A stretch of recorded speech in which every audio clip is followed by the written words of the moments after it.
तो साडे channel which थोड़ा स्वागत है। एक बार वापस हम शुरू करते हैं इस सीरीज़ क्लास 11th के लिए। और ग्रेविटेशनल जो चैप्टर है जिसको हमने यूट्यूब पर ही पढ़ने का बीड़ा उठाया है। जो शुरू के 2 चैप्टर हैं उसमें मैंने इंट्रोडक्शन और लॉ ऑफ ग्रेविटेशन और केपलर्स लॉ समराइज़ किए हैं, समझाए हैं। उससे आगे जो होती है वो यहाँ से लेंगे और पहले वो वीडियो देखोगे तो यहाँ से आगे समझ में आएगा। तो जो लोग पुराना वीडियो देख चुके हैं वो तो इसको कंटिन्यू कर सकते हैं, और जिन लोगों ने पुराने वीडियो नहीं देखे हैं ग्रेविटेशन पर, पहले वो देखें, फिर ये चीज़ समझ में आएगी। तो उन 2 वीडियो में हमने लॉ ऑफ ग्रेविटेशन और उसकी प्रॉपर्टी को मैंने समझा दिया था। उससे आगे आता है ग्रेविटेशनल एक्सेलरेशन। ग्रेविटेशनल एक्सेलरेशन जो होता है वो नॉर्मल एक्सेलरेशन से थोड़ा सा अलग होता है। एक्सेलरेशन क्या होता है ये हमने लॉज ऑफ मोशन और जो मोशन से रिलेटेड चैप्टर है शुरू के, उसमें हमने समझ रखा है एक्सेलरेशन क्यों पैदा होता है किसी भी चीज़ में, तो वो सब हमने पढ़ रखे हैं। लॉज ऑफ मोशन जो चैप्टर था उसमें हमने पढ़ा था कि किसी भी चीज़ पर कोई फोर्स लगता है किसी भी तरीके से, चाहे आप मैकेनिकली फोर्स लगाओ या नेचुरली लग रहा हो, ग्रेविटेशन या मैग्नेटिक फोर्स, तो वो चीज़ एक्सेलरेट करती है। तो हमने वहाँ पर उसको एक्सेलरेशन को समझा था। ग्रेविटेशनल एक्सेलरेशन क्या होगा कि जब भी धरती किसी चीज़ को अपनी ओर खींचेगी तो वो भी एक फोर्स ही है, उसके कारण वो चीज़ एक्सेलरेट करेगी। तो उसके एक्सेलरेशन की वैल्यू कितनी होगी वो हम यहाँ पर डराइव करेंगे। तो इस डायग्राम को समझेंगे हम। अर्थ मान रहे हैं यहाँ पर मास कैपिटल एम, और कोई भी ऑब्जेक्ट इसका मास स्मॉल एम मान रहे हैं, जो कि धरती की सरफेस से स्मॉल आर डिस्टेंस पे है, और ये है धरती की radius R E, radius of earth. 2 concept यहाँ पर लेंगे और दोनों कॉन्सेप्ट से हम कॉमन एक सॉल्यूशन पाएंगे या कंक्लूजन पाएंगे, जिससे हम ग्रेविटेशनल एक्सेलरेशन लिखेंगे। पहला कॉन्सेप्ट होगा वेट का कॉन्सेप्ट और दूसरा होगा लॉ ऑफ ग्रेविटेशन का कॉन्सेप्ट। तो उसको दोनों को मिलाते हुए हम एक कॉमन इक्वेशन पाएंगे। तो पहले देखते हैं वेट वाला कॉन्सेप्ट। तो वेट वाला जो कॉन्सेप्ट होता है वो तो आप सभी जानते हो। अगर धरती पर कोई भी चीज़ है तो उसका वेट क्या होता है, हम सिंपली ऐसा कह सकते हैं कि अगर इस ऑब्जेक्ट का वेट लिखना है मुझे, तो हम उसको लिखते हैं mg, W=mg। वही जी जो हम यहाँ पर एक्सेलरेशन के रूप में निकालना चाहते हैं, ये हम जानते हैं पहले से। और यहाँ पर हम लिखते हैं जो लॉ ऑफ ग्रेविटेशन बोलता है, universal law of gravitation.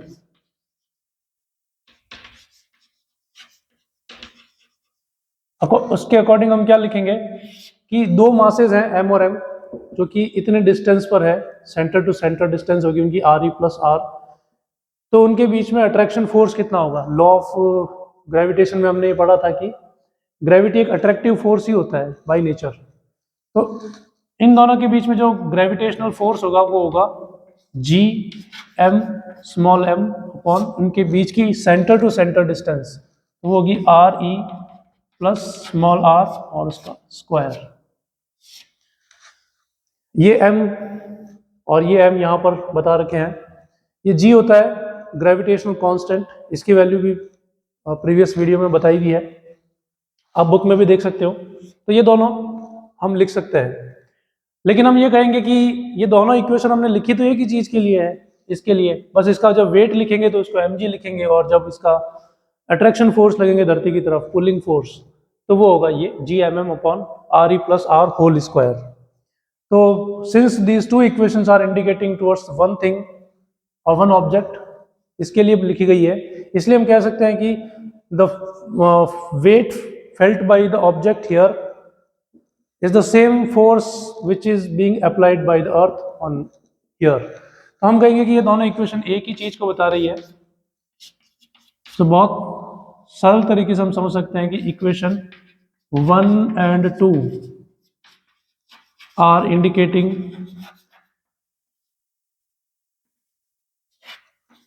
Same result.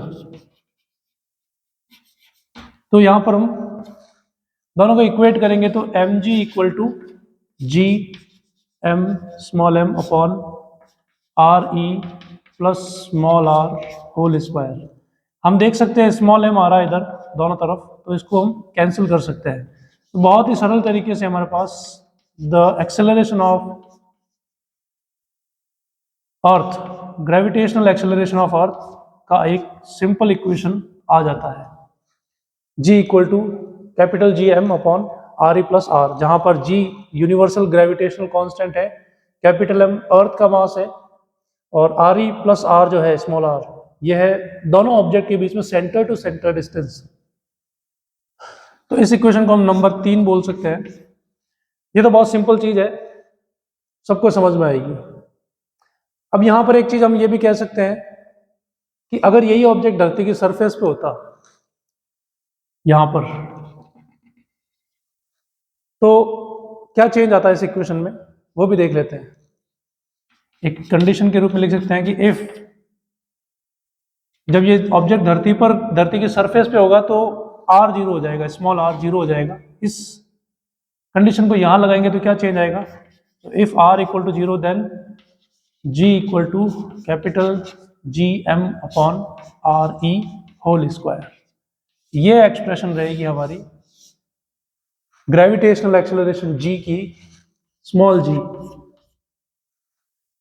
धरती की सरफेस के लिए।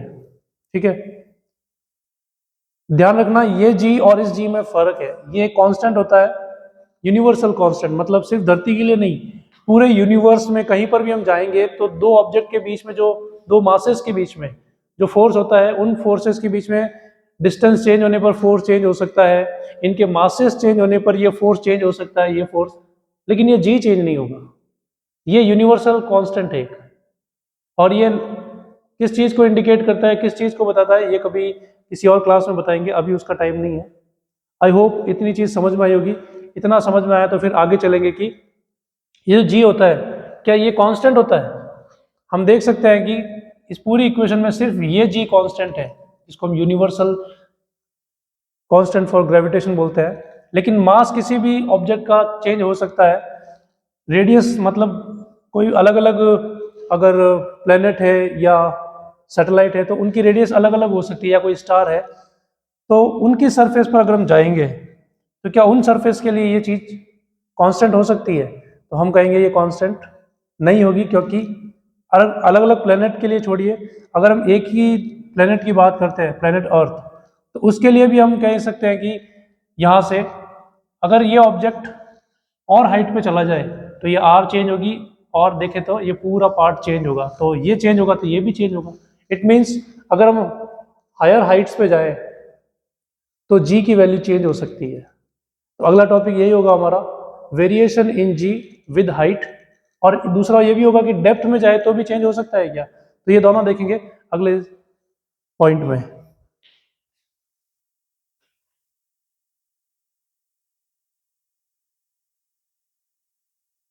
तो डियर स्टूडेंट्स, बीच में मेरा टी ब्रेक हो गया, ज़्यादा ब्रेक लेंगे तो चाय ठंडी हो जाएगी, इसलिए वीडियो में चाय भी लेके आ जाता है। अब देखते हैं कि variation in ji with height ये क्या होता है।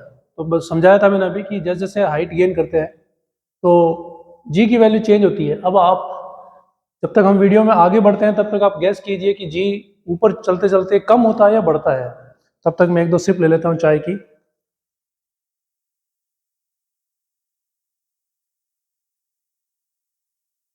ठीक है, देखिए मैं नहीं बताऊंगा कि जी कम होता है बढ़ता है, अभी जैसे जैसे हम डेरिवेशन में आगे बढ़ेंगे आपको पता लग जाएगा, लेकिन सोचना चाहिए आपको भी।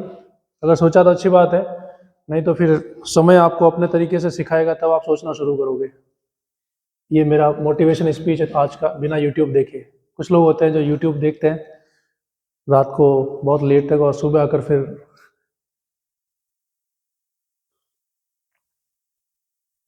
लोगों को सुनाते हैं, वही चीज़ है। लेकिन क्योंकि लोग भी देख रहे होते हैं मेरे जैसे यूट्यूब, तो वो समझ जाते हैं कि कौन से चैनल से मोटिवेशन वीडियो देखा गया है और दूसरों को सुनाया जा रहा है। तो इस डायग्राम को एक बार फिर यूज़ करेंगे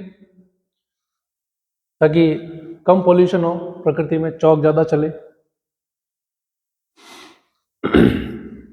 देखिए यहाँ पर यही इक्वेशन काम में लेंगे वापस। अगर ये ऑब्जेक्ट यहाँ पर है r डिस्टेंस पे या h हाइट पे, इस बार इसको h हाइट ले लेते हैं क्योंकि हम पर्टिकुलरली इसको h बोल रहे हैं, हाइट बोल रहे हैं। तो g की वैल्यू होती है G M upon R E plus H whole square. At this point.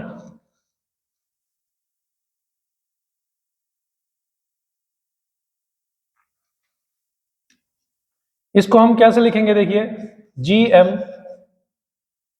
Modify करूंगा इक्वेशन को और आर ई कॉमन लूंगा, तो आर ई कॉमन लिया तो आर ई स्क्वायर आएगा, आर कॉमन क्योंकि यहाँ पर भी स्क्वायर है, तो आर ई कॉमन लेंगे तो यहाँ बचेगा 1 इसकी जगह पर, और क्योंकि यहाँ पर आर ई नहीं है तो ये डिनोमिनेटर में जाएगा और स्क्वायर अपनी जगह पर, इस तरीके से। फर्दर इसको मॉडिफाई करेंगे G M upon R E square, और ये जो पार्ट आ रहा है ब्रैकेट में, इसको ऊपर ले लेते हैं न्यूमरेटर में, 1 plus H upon R E whole square, and क्योंकि इसको डिनोमिनेटर से न्यूमरेटर में लिया है इसलिए इसकी पावर का साइन चेंज होगा। ये एक बेसिक नॉर्मल मैथमेटिक्स है, आप लोग समझ लीजिए इसको। ये होता है ऐसा, जैसे हम समझ लेते हैं ना कि सोमवार के बाद मंगलवार ही आता है, लॉजिक नहीं है उसमें, हम लॉजिक नहीं ढूंढते, तो यहाँ लॉजिक नहीं ढूंढना है, लॉजिक है लेकिन अगर नहीं समझ में आता है तो फिर समझ लीजिए कि ऐसे ही किया जाता है, हमारे यहाँ ऐसे होता है। तो अब यहाँ पर ये जो पार्ट आ रहा है इसको सॉल्व करने के लिए एक थ्योरम काम में लेंगे हम। जो मैथ्स के स्टूडेंट है वो तो आराम से समझ जाएंगे अगर पढ़ेंगे तो, बायो के स्टूडेंट जो हैं वो भी समझ लो, मैं आसान करके बता रहा हूँ। एक बार पहले भी बताया था शायद मैंने इसी क्लास में 11th में कि एक थ्योरम होती है Newton's binomial expansion, Newton's binomial expansion, NBE। क्या होता है बाइनोमियल? मीन्स 2 स्टेप, तो 2 स्टेप है हमारे पास यहाँ पर, 1 एंड h अपॉन आर ई। तो न्यूटन्स बाइनोमियल एक्सपेंशन होती है वो ये होती है 1 plus x to the power n। इसका एक्सपांशन क्या होता है? जैसे हम बोलते हैं x प्लस वाई का expansion, sorry x plus y whole square expansion होता है x square plus y square plus 2xy। तो उसी तरीके से अगर पावर 2 की जगह n हो, n can be anything, n can be 1 2 3 4 5, even in negative -1 -2, even in fractional number like 2/3 -5/3, anything accept these 0। सो इस चीज को ध्यान में रखते हुए न्यूटन ने इसको सॉल्व किया था, और हम यहाँ पर लिखेंगे इसका expansion 1 plus nx plus n minus 1 x square upon 2 factorial and so on. ये न्यूटन ने इसका एक्सपेंशन दिया था।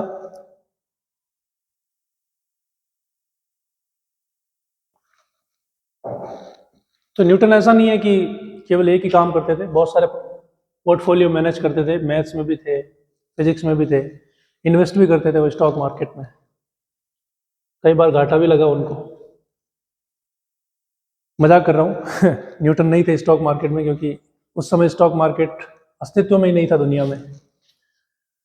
तो यहाँ से एक कंडीशन और होती है कि ये x जो होता है ये 1 से बहुत छोटा होना चाहिए, ठीक है। ये कंडीशन अगर मीट करती है तो ही न्यूटन्स बाइनोमियल एक्सपेंशन में इसको ऐसे लिखा जा सकता है।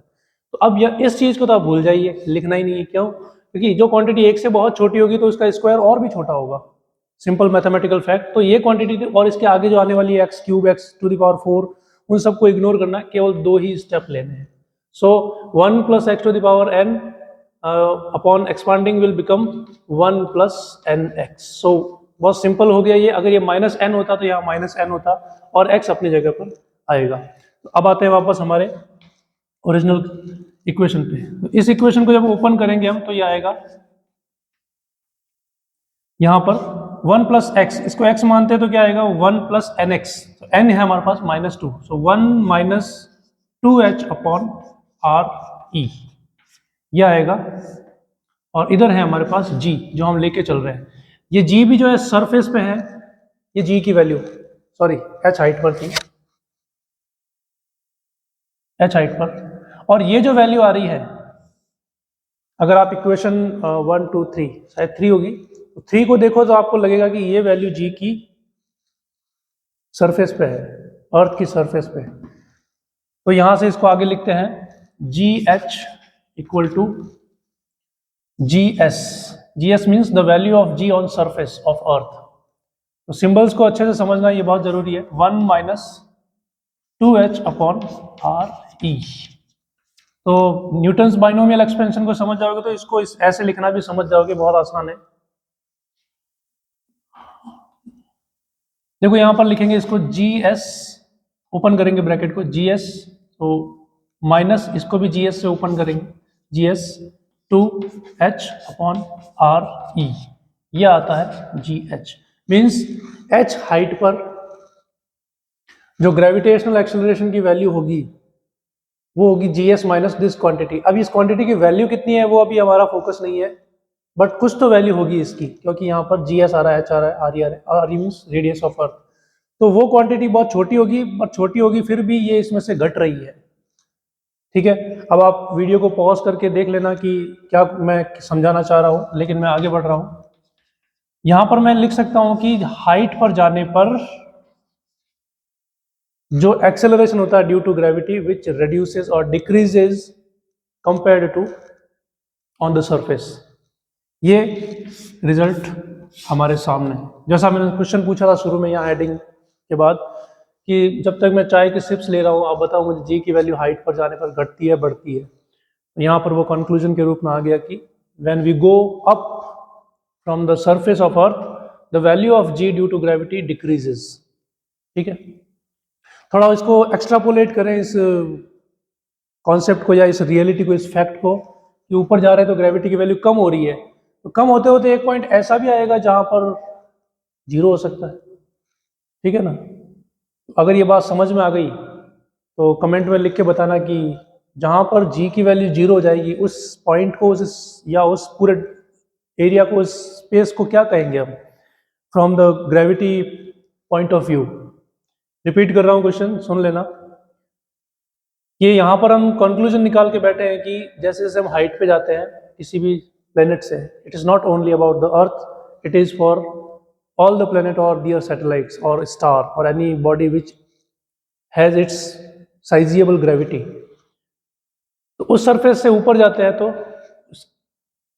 ग्रेविटेशनल एक्सेलरेशन कम होता है। इट्स सिंपली मीन्स, या इसका फर्दर मीनिंग ये होगा कि उसकी ग्रेविटी का जो पुल है वो कम हो जाता है, वीक हो जाता है। तो इसको एक्सटेंड करते हैं एक ऐसे पॉइंट तक जहां पर ग्रेविटेशनल एक्सेलरेशन जीरो भी हो सकता है। तो क्वेश्चन ये है कि जहां पर जीरो हो जाता है उस पॉइंट को या उससे आगे वाले पॉइंट को हम क्या नाम से बुलाते हैं। तो कमेंट सेक्शन में वेट करता रहूंगा मैं आप लोगों के कमेंट का। आई होप कि इतनी चीज़ आपको समझ में आई होगी। ये पढ़ोगे तो फिर आगे जाएंगे इसमें कि variation in ji with depth, जैसे जैसे जमीन में अंदर की तरफ उतरते हैं, नॉट जमीन, अर्थ या किसी भी प्लेनेट या उसके सैटेलाइट की डेप्थ में जाने पर उस सरफेस, उस सैटेलाइट या उस प्लेनेट की ग्रेविटी की स्ट्रेंथ वीक होती है या मजबूत होती है, और मतलब उसकी वैल्यू बढ़ती है घटती है। तो इसको समझोगे तो और आगे समझ में आएगा। तो तब तक के लिए अगले वीडियो के बनने तक इंतजार करते हैं।